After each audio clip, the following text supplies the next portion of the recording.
Durante 4 años brutales, la guerra de trincheras en el frente occidental fue una lucha metro a metro. Pero en el este se libraba una guerra muy distinta. Una guerra de avances, de victorias y derrotas espectaculares,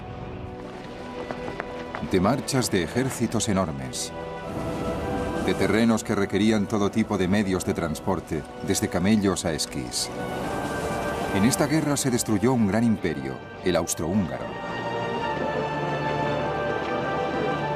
Un segundo imperio, Rusia, fue presa de la revolución y la familia real fue asesinada. La guerra en el frente oriental cambió el mapa de Europa para siempre. Y ahora podemos verla tal como ocurrió, en color.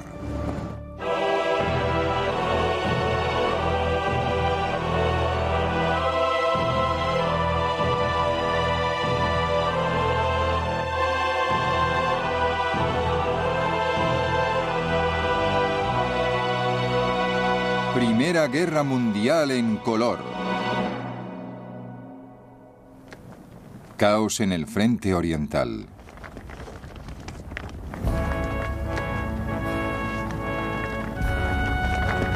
En agosto de 1914, 2 emperadores, rodeados de pompa y circunstancia, se pavoneaban en la Europa central. El primero era el Kaiser Guillermo, cuyas ambiciones coincidían con las de las clases dominantes de su país. El Kaiser era muy nervioso, hipersensible. Le daban ataques de histeria por cualquier cosa y vivía en un mundo de fantasía. La verdad es que en 1914 todo el país vivía en un mundo de fantasía. El segundo emperador era el aliado de Guillermo, el emperador Francisco José del Imperio Austrohúngaro.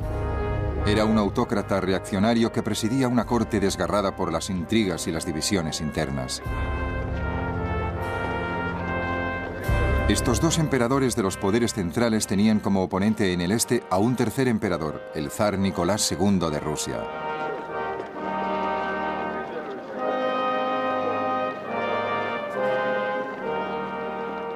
El zar era un hombre muy consciente de sus propias limitaciones, y sus limitaciones eran considerables.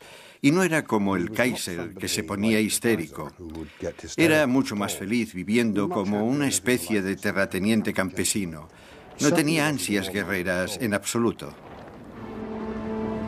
La chispa que incendió los 3 imperios, el alemán, el austrohúngaro y el ruso, y les lanzó a la guerra, fue el asesinato del archiduque Francisco Fernando de Austria por unos nacionalistas serbios. Cuando estalló la guerra en agosto de 1914, la campaña del frente oriental avanzó con rapidez. Las tropas austríacas invadieron Serbia. Rusia, aliado de Serbia, invadió Alemania y Austria. Los austríacos se retiraron pronto ante los rusos, perdiendo fortalezas clave. Para los soldados austríacos de a pie, era muy desmoralizador. Las marchas parecían inacabables y no nos quedaban fuerzas más que para blasfemar. Alguien se cagó en la vaca que parió al ternero, que dio la piel para hacer el cuero para su petate. Otros juraban que si hubieran sabido lo que les esperaba, no les movían de su casa ni con un tiro de caballos.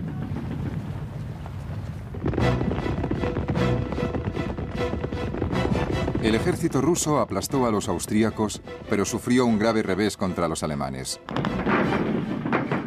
A finales de agosto, en la batalla de Tannenberg, murieron 50.000 rusos y 100.000 más cayeron prisioneros. Un observador británico apuntó: miles de rusos obligados a retroceder hacia los lagos y pantanos hasta ahogarse. Era una visión horrible. Los gritos de los hombres y los caballos que morían son imposibles de olvidar. La victoria alemana les valió su reputación a sus 2 artífices, los generales Paul von Hindenburg y Erich von Ludendorff, que fueron idolatrados como salvadores de la nación. Hindenburg se hacía pintar un retrato cada día durante la guerra. Era un hombre maduro, digno y con forma de huevo, que representaba ciertas sólidas virtudes alemanas y además las tenía. Ludendorff era un técnico muy bueno, pero el problema de Ludendorff fue caer en la megalomanía. Las primeras batallas en el frente oriental convencieron a Hindenburg y Ludendorff de que el ejército ruso sería presa fácil. Ludendorff empezó a soñar con un gran imperio alemán al este. Pero los observadores británicos se habían dado cuenta de la fuerza del espíritu guerrero de los rusos. Individualmente, los soldados rusos son los mejores del mundo. Soportan el frío y el hambre en condiciones durísimas, sin una sola queja. Pero al enfrentarse a la vez a Alemania y Austria, el zar exigía demasiado de sus soldados. Luchar en dos frentes principales sería una prueba muy dura para el ejército ruso, sobre todo por los problemas logísticos de hacer llegar material, soldados, equipos, caballos, comida y pienso al frente. A finales de septiembre de 1914, los alemanes, convencidísimos de que el ejército ruso se rendiría, invadieron Polonia, que formaba parte del Imperio ruso. Resultaba muy tentador atacar Polonia, que al fin y al cabo penetra en territorio alemán. Y si atacaban a los rusos por el norte y por el sur, podían atraparlos en una tenaza. Y esa fue la estrategia esencial de los alemanes en las últimas semanas de 1914 en el este. Pero el ejército alemán estaba debilitado por los requerimientos del frente occidental y los rusos corrieron a reforzar la capital de Polonia, Varsovia.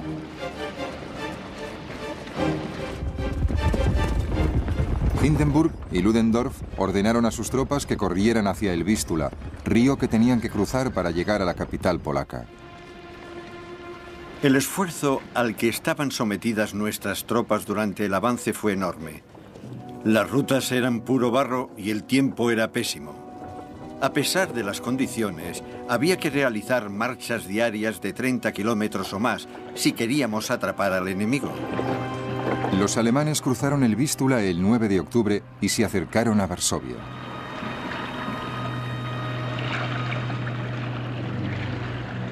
Una niñera rusa, Sophie Bocharsky, vio cómo se desarrollaba la batalla. Durante 2 semanas, los alemanes intentaron adueñarse de Varsovia, la llave de Polonia. Nos machacaron sin piedad. Los soldados rusos heridos venían a miles para que les curáramos. Pero algunos tenían los ojos brillantes. Estaban entusiasmados porque conseguíamos mantener las posiciones. Ante la sorpresa de los alemanes, los rusos lograron defender Varsovia.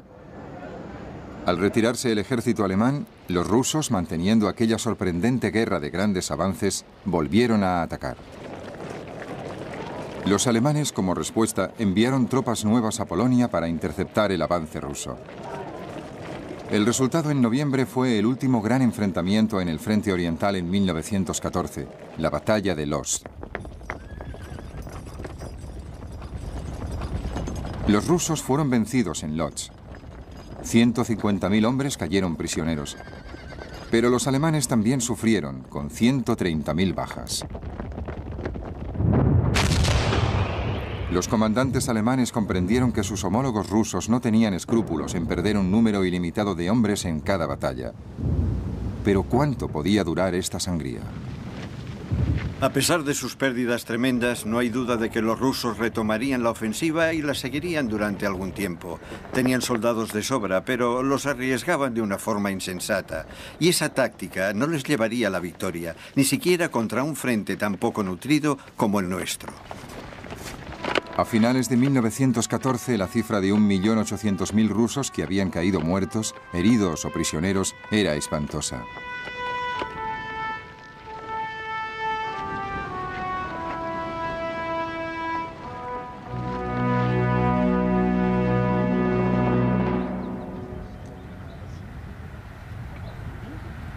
A principios de 1915, con el frente occidental en punto muerto, el alto mando alemán se decidió por una victoria rápida en el este. El ejército austríaco debía apoyar la ofensiva alemana lanzando un ataque sobre los rusos en los Cárpatos.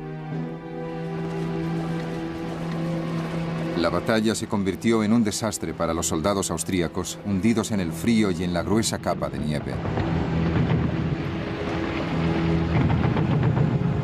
La lucha en los Cárpatos, gracias a las dificultades del terreno y la dureza del invierno, exigía el máximo esfuerzo y toda la resistencia posible de nuestro ejército.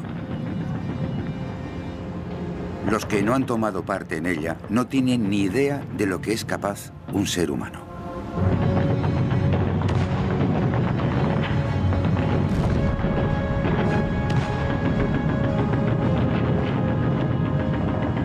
Al cabo de 2 semanas, los rusos frenaron el ataque austríaco. Pero a pesar del éxito, el comandante ruso en los Cárpatos, el general Alexei Brusilov, que se convertiría en el general ruso clave de toda la guerra, sabía que las tremendas listas de bajas de los primeros meses se estaban cobrando su precio. Los hombres que han enviado para cubrir las bajas no saben casi nada aparte de marchar. Muchos no saben ni cargar el rifle y en cuanto a la puntería, mejor ni hablamos. Esa clase de gente no se pueden considerar siquiera soldados. Pregunté a mis soldados en las trincheras una y otra vez por qué estábamos luchando. La inevitable respuesta era que un tal archiduque y su esposa habían sido asesinados y que entonces los austríacos habían querido humillar a los serbios. Nadie sabía decirme por qué los alemanes nos declaraban la guerra a causa de los serbios. Entonces apareció un nuevo tipo de oficial ruso que sí se hacía preguntas. Uno de ellos fue Dmitry Oskin, que describe a esos oficiales militares gordos y glotones que se pasaban la guerra sentados en una tienda comiendo helados mientras los soldados iban a luchar. Y eso ya es un auténtico desafío a la autoridad. ¿Qué estamos haciendo en esta guerra? Por mi sección ya han pasado cientos de hombres y por lo menos la mitad han terminado muertos o heridos en el campo de batalla. ¿Qué les quedará al final de la guerra? Los rusos desesperados necesitaban ayuda. Se enfrentaban a una nueva amenaza.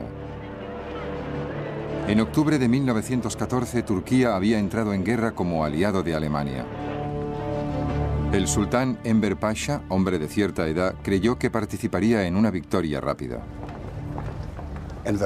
Enver Pasha había estado en Alemania. Hablaba un alemán excelente y se entendía muy bien con los alemanes. Y para empezar, pensaba que era imposible que les vencieran. Si crees que la guerra terminará antes de Navidad, puedes permitirte una escaramuza en los Balcanes o tal vez contra los rusos. Enver Pasha mandó a su ejército al norte para invadir la Armenia rusa. En medio de un invierno muy crudo, los turcos se enfrentaron a un feroz contraataque de los rusos. De 95.000 soldados turcos que lucharon en la campaña, solo sobrevivieron 18.000. Unos 30.000 murieron helados. Los turcos tuvieron que retroceder cansados y furiosos. Entonces, al volver por la Armenia turca, lanzaron lo que se conoce como el genocidio armenio. No fue una simple reacción espontánea a la derrota ante los rusos. Fue algo claramente premeditado, pero mataron a 500.000 de armenios. La invasión turca inicial obligó a Rusia a pedir a sus aliados Gran Bretaña y Francia que les ayudaran a neutralizar la amenaza turca.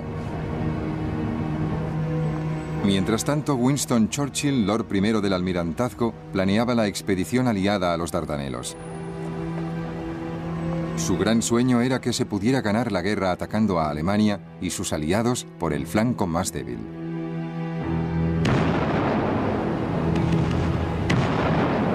El 25 de abril de 1915, después de una operación naval muy arriesgada, los soldados británicos, franceses, australianos y neozelandeses desembarcaron en las playas de Galípoli. La campaña en tierra degeneró hasta quedar en un sangriento punto muerto. La gente decía, si tuviéramos otra brigada podríamos avanzar. Ojalá pudiéramos mandar otra brigada.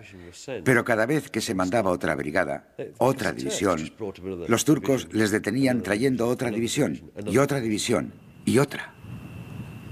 Las trincheras son muy distintas de lo que yo esperaba. Desde luego, sacar la cabeza para mirar es la muerte segura. Incluso disparaban a los periscopios de espejo que miden como mucho 14 centímetros cuadrados uno tras otro. Cuando los turcos atacan suelen gritar «Alá, Alá», y nuestros chicos contestaban «Venid aquí, cabrones, os vamos a dar Alá». Y de tanto usar esa palabra, un viejo turco quería saber si cabrones era uno de nuestros dioses. Entre las trincheras hay una cantidad enorme de cadáveres en descomposición de nuestros soldados y de los turcos sobre los matorrales. El olor es insoportable. Un sol de plomo nos golpeaba sin piedad desde el cielo y pronto descubrimos lo que es tener sed de verdad. Se te cuartean los labios y se te va la cabeza con este calor. Los de infantería vienen pidiendo agua, pero tenemos las cantimploras vacías.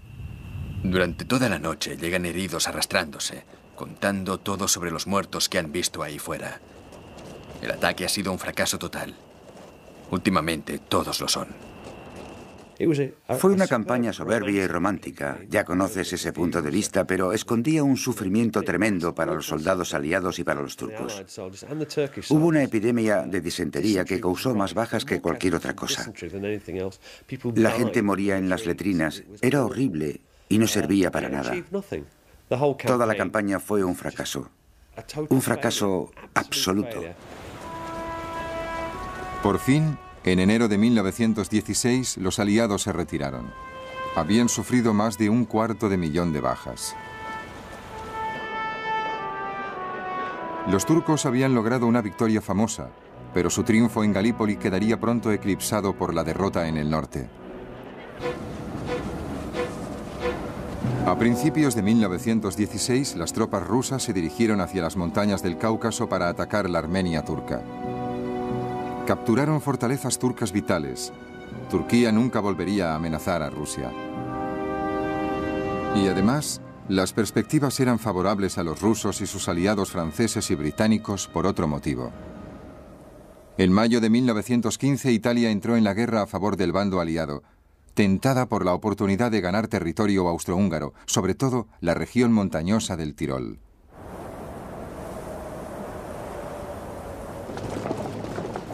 Los soldados italianos se dirigieron al norte. Los austríacos desviaron tropas del frente ruso para reforzar el Tirol.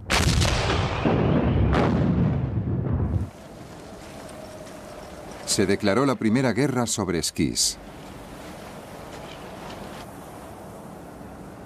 La guerra en el frente italiano era especialmente dura, porque los austríacos tenían todas sus posiciones en las montañas y nosotros llevábamos la peor parte de la lucha en el frente occidental en cuanto al armamento pesado y encima con el problema de luchar en terreno montañoso. Luchar en el frente italiano fue una de las misiones más duras de toda la Primera Guerra Mundial. Un joven oficial, Hugh Dalton, luchó con el ejército italiano. Las trincheras están cortadas en el hielo. Las avalanchas matan a más soldados italianos que los austriacos. Hay que arrastrar las ametralladoras precipicio arriba y colocarlas en repisas donde solo cabe un nido de águila.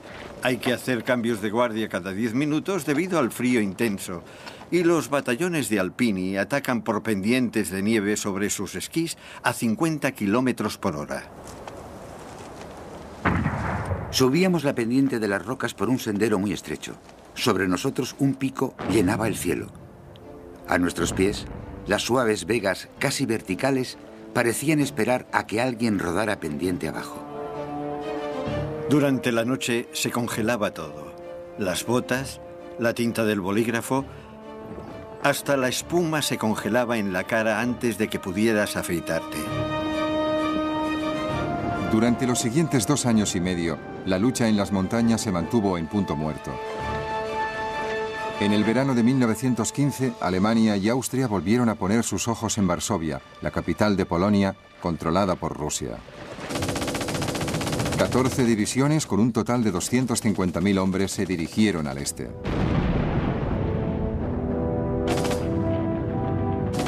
En mayo de 1915, la ofensiva austríaca en los Cárpatos había costado a los rusos 100.000 bajas. En junio y julio, las bajas rusas ante el avance austroalemán no hicieron más que aumentar. Que Brusilov capturó en su ofensiva de verano. Fue una decepción tremenda para los soldados rusos de a pie que habían luchado tanto. Pero los observadores británicos seguían admirándose de su resistencia. Esos hombres, en general, tenían una salud física de hierro. Podían marchar y hasta luchar, viviendo de raciones tan escasas y burdas que no creo que las tolerara ningún otro soldado europeo. Aunque hubo medallas para los vencedores de la campaña de verano, a finales de 1916 cientos de miles de soldados rusos estaban pudriéndose en campamentos de prisioneros alemanes y austríacos. Para los que se quedaron en el frente ya no hubo más victorias, solo retiradas. El propio Brusilov estaba muy desilusionado, pero no con sus soldados, sino con el alto mando.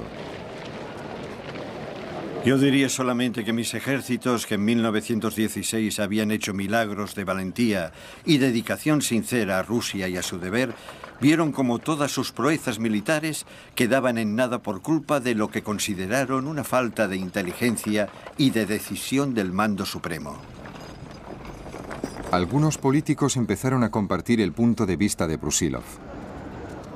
El alto mando se mostró indiferente a las pérdidas humanas y no cuidó bien de los soldados. El ejército ya no creía en sus líderes. La desesperación de los soldados se extendía a la población civil. De todas partes llegaban quejas de un pueblo harto de guerra, desilusionado, perdido en lo que parecía un círculo inacabable de errores. La comida era cada vez más escasa. Las colas de las panaderías llegaban hasta el final de la calle. Por todas partes se decía que los comerciantes y tenderos se estaban haciendo ricos a costa del pueblo. Se rumoreaba que la zarina traficaba con los alemanes. Y ni siquiera al zar se le tenía tanta reverencia como antes.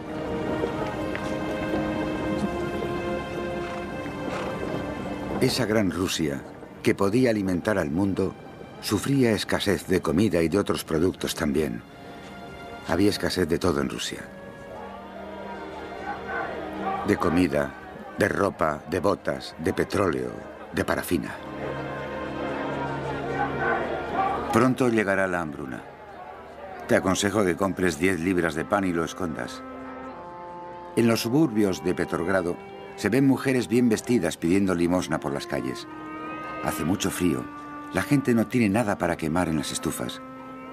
Al demonio con todo. Qué dura se ha vuelto la vida. El descontento se extendía por toda Rusia. Las huelgas se convirtieron en algo habitual. Gente de todos los estratos sociales ponían en duda la necesidad de la guerra. En otoño de 1916, los marineros de la Armada rusa, aburridos e inquietos, se habían amotinado 2 veces, una en el Báltico y otra en el Mar Negro. El zar y su familia se habían quedado solos. Todos los estratos sociales hablaban libremente de que la nación y el ejército habían sido vendidos por los favoritos de la zarina y que buscaba la regencia para sustituir a un emperador débil, indiscreto y borracho, cuyos defectos eran de sobra conocidos. El rumor estaba servido. Se decía que la zarina manejaba los asuntos de Estado bajo la influencia de su amante secreto, el siniestro monje Rasputín. La calumnia se extendió y se propagó. No había nada tan malo o tan vil que no llegara a insinuarse.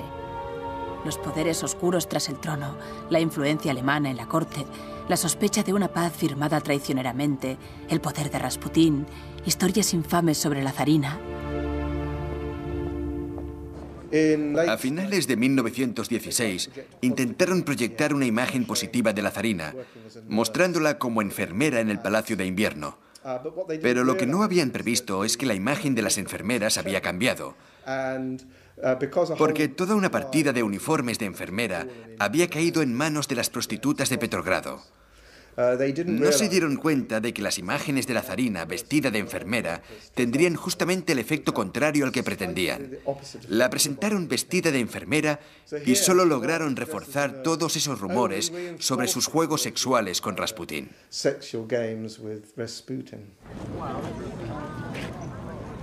El zar respondió a la amenaza revolucionaria con más represión. Algunos de sus consejeros incluso iniciaron negociaciones secretas con Alemania para acabar con la guerra, esperando que eso ayudara a conservar la posición del zar ante su pueblo. En febrero de 1917, a las tropas del zar se les ordenó disparar a los manifestantes en Petrogrado. Algunos, como Fidor Lind, se negaron. Los cosacos disparaban sobre multitudes indefensas y desarmadas, golpeando a la gente con sus látigos, aplastando a los caídos con sus caballos. Salté encima de una mesa y grité: «Amigos, amigos, ¡viva la revolución!». A medida que aumentaban las tensiones, los altos mandos militares pidieron al zar que abdicara. Majestad imperial, sé muy bien el profundo amor que sentís por nuestro país. Estoy seguro que para salvarlo a él y a la dinastía, consentiréis en realizar el sacrificio que la guerra os exige. El zar intentó volver en tren desde el frente hasta Petrogrado. Los revolucionarios se lo impidieron. Entonces supo que había llegado el momento. La abdicación del zar tuvo lugar el 15 de marzo. No hubo absolutamente ningún problema. Pasamos de ser soldados del zar a ser soldados de la República automáticamente. Nadie dijo ni una palabra en contra. Los soldados aceptaron el cambio igual que hubieran obedecido una orden de firmes.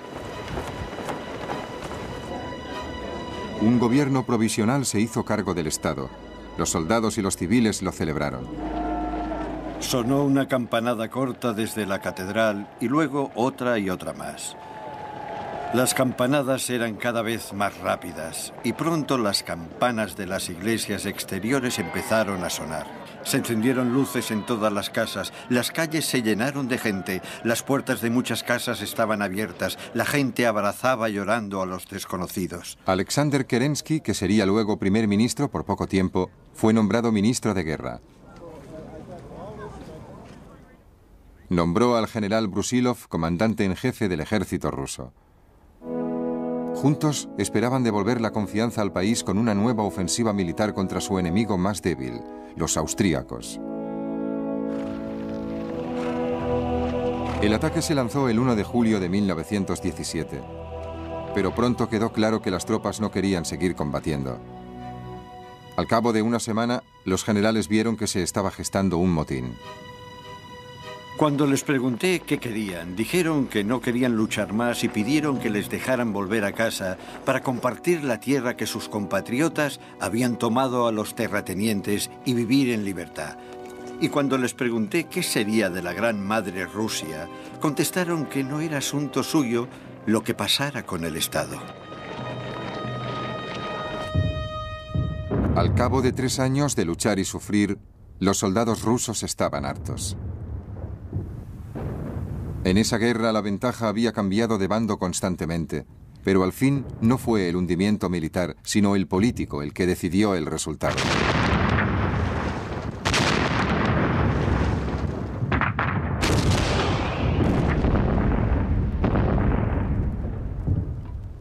En septiembre de 1917 los alemanes lanzaron el último ataque y capturaron Riga, el segundo puerto ruso más grande del Báltico.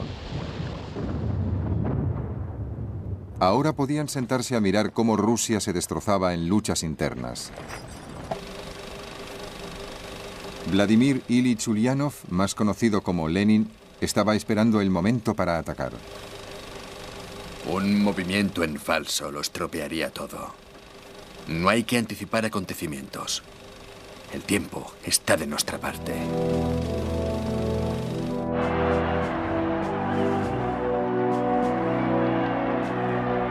El objetivo de Lenin era la revolución bolchevique, pero su eslogan de paz a cualquier precio fue el que empezó a ganarle el apoyo del pueblo.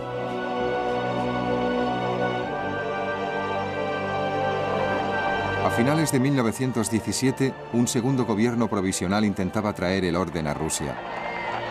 Pero bajo la incitación de Lenin, sus testigos revolucionarios veían que el país se precipitaba hacia el caos.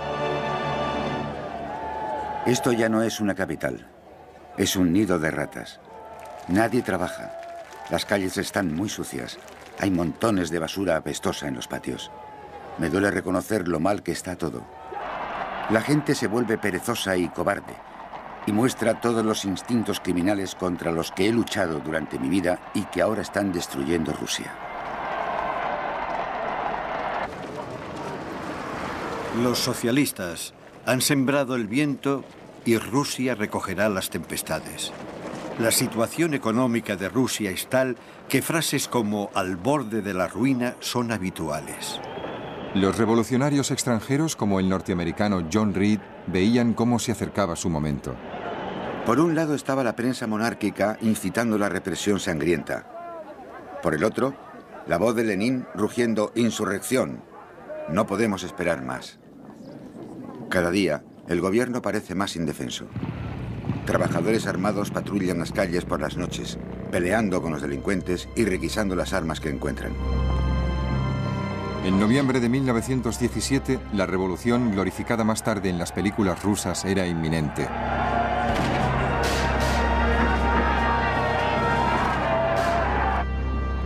El gobierno provisional ordenó que la nave de combate Aurora saliera del puerto de Petrogrado.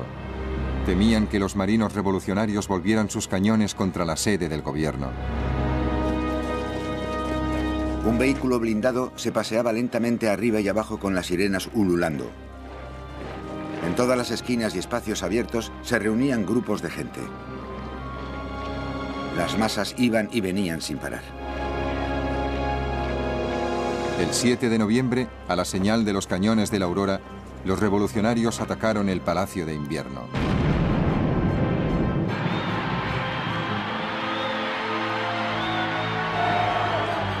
Amaneció sobre una ciudad llena de emoción y de confusión, sobre un país entero respirando a largos sorbos la tormenta.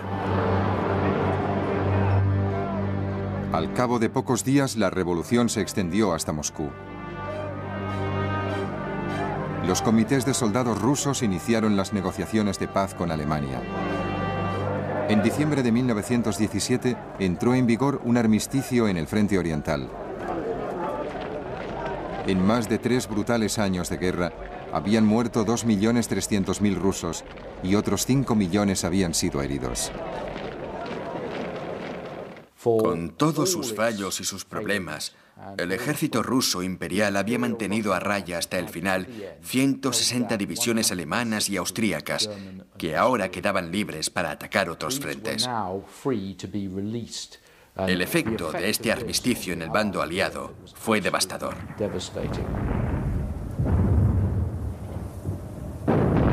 Italia fue el primer aliado que sufrió los efectos del hundimiento de Rusia.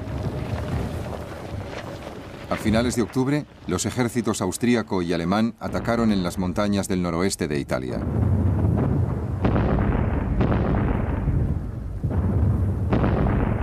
Desde el norte nos llegaban rumores que se confirmaban y se negaban. El 27 de noviembre, los rumores se hicieron insistentes. Decían que los alemanes estaban logrando un avance considerable y rápido por el norte. El intento de los italianos de capturar territorio austríaco se les volvió en contra. 275.000 soldados italianos habían sido capturados por los alemanes y austríacos. Muchos de los que quedaban para luchar no encontraban razones para hacerlo. Nuestros hombres avanzaban, algunos golpeados y sorprendidos, otros cansados pero contentos, otros con caras inexpresivas sin comprender nada.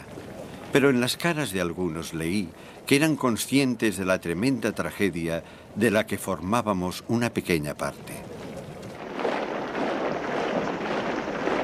Los italianos consiguieron frenar el avance de los alemanes a 20 kilómetros de Venecia.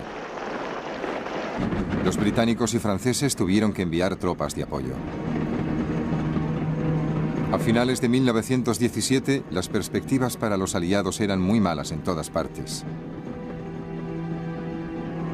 En cambio, el comandante alemán, el general Ludendorff, se sentía más seguro que nunca. Gracias a la caída de Rusia, la situación militar al empezar el año nuevo de 1918 era más favorable para nosotros de lo que podíamos esperar. Numéricamente éramos más fuertes que nunca en comparación con el enemigo.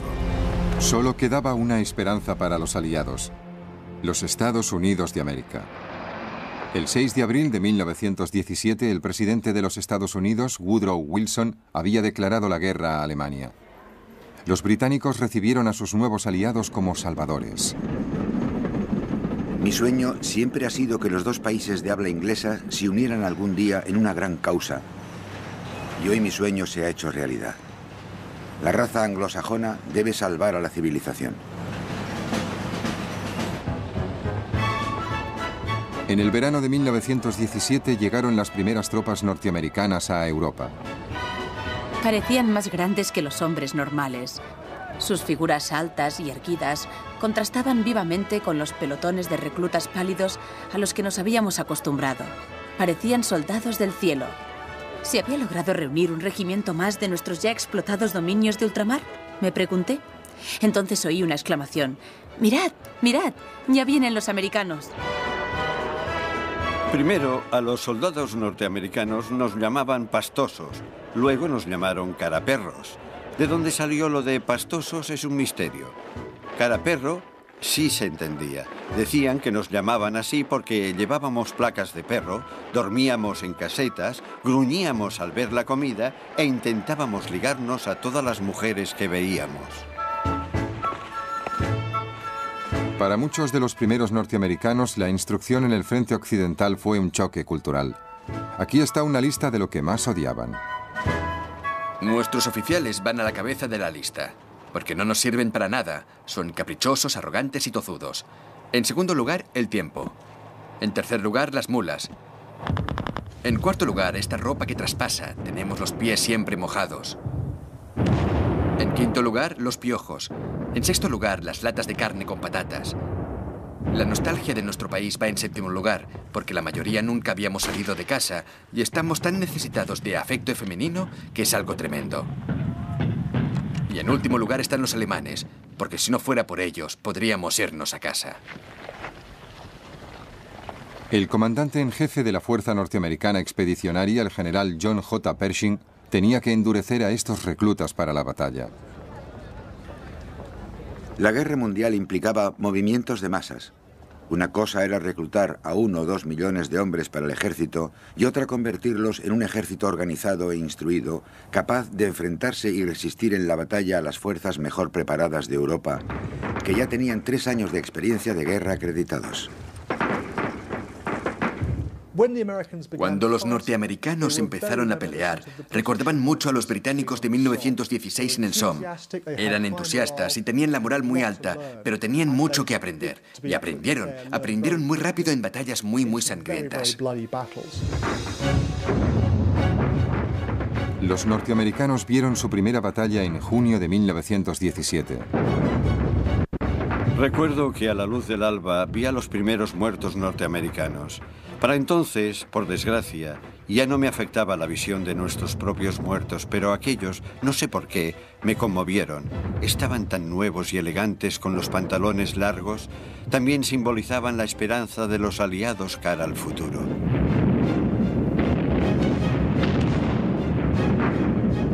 Los comandantes alemanes también comprendían que, a la larga, los norteamericanos podían decidir el resultado de la guerra. La tremenda cantidad de irreprimible energía que las tropas norteamericanas han aportado a la batalla compensa de sobra la debilidad de sus aliados totalmente agotados.